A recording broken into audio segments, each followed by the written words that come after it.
não parar, não precipitar e não retroceder.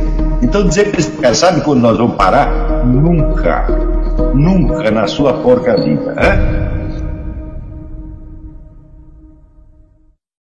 Também a ideia, vamos dizer, da mentira e do fingimento, ela é muito prezada no Brasil. Quer dizer, você dar uma impressão boa, ou dar uma impressão que você acha que vai seduzir a sua plateia, o seu público, é considerada, vamos dizer, um sinal de enorme realismo, maturidade e domínio da situação política. Só que todas as pessoas que seguiram essa receita, elas não conseguiram domínio de coisíssima nenhuma, conseguiram sempre a pior derrota. Você vê que quando você imagina que Fernando Collor de Mello foi presidente da República e hoje ele é uma espécie de office boy do PT, é aquilo que se diz no Nordeste, saída de leão, chegada de cão. Então você fala, olha, esse pessoal está seguindo Maquiavel e parece que não está dando muito certo. Então, desde logo, tem alguma coisa errada no Maquiavel.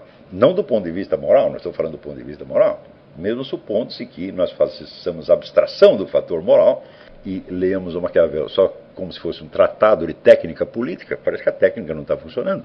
O primeiro motivo para estudar o Maquiavel no Brasil é porque o Maquiavel é uma referência constante de todos os nossos políticos e de todos os nossos intelectuais. E o conceito que se tem do Maquiavel é o de um realista, quer dizer, é um homem que abandonou os raciocínios idealísticos, abandonou a esfera dos valores e decidiu mergulhar no conhecimento da realidade. Na mesma medida, se compreende o Maquiavel como uma espécie de um mestre da arte da política. E algumas máximas de Maquiavel, algumas receitas de Maquiavel, elas entraram tão profundamente na consciência ou inconsciência brasileira que elas se tornaram a chave explicativa de muitas condutas políticas. Por exemplo, uma dessas receitas é aquela famosa máxima: se você não pode vencer, você deve aderir. Então você encontra um adversário mais forte, você não consegue vencê-lo, então você adere a ele na expectativa de você manipulá-lo ou de você converter em sua própria vantagem a política dele ou de você mais tarde traí-lo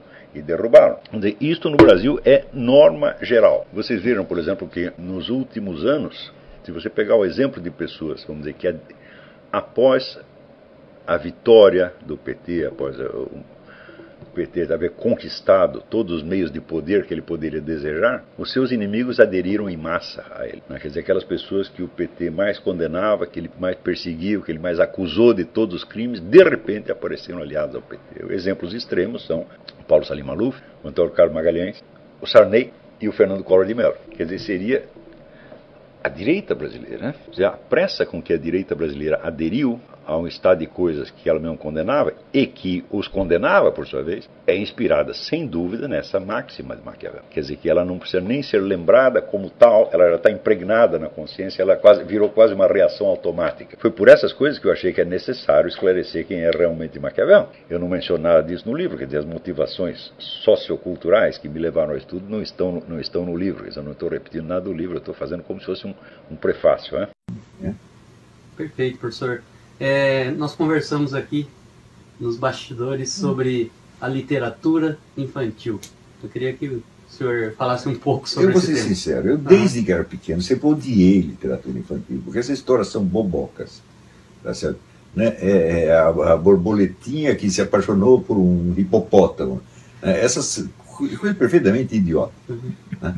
E assim, quando eu era pequeno, eu lia bastante revista em quadrinhos, Mickey, Pato Donald, aprendi a ler sozinho com 5 anos.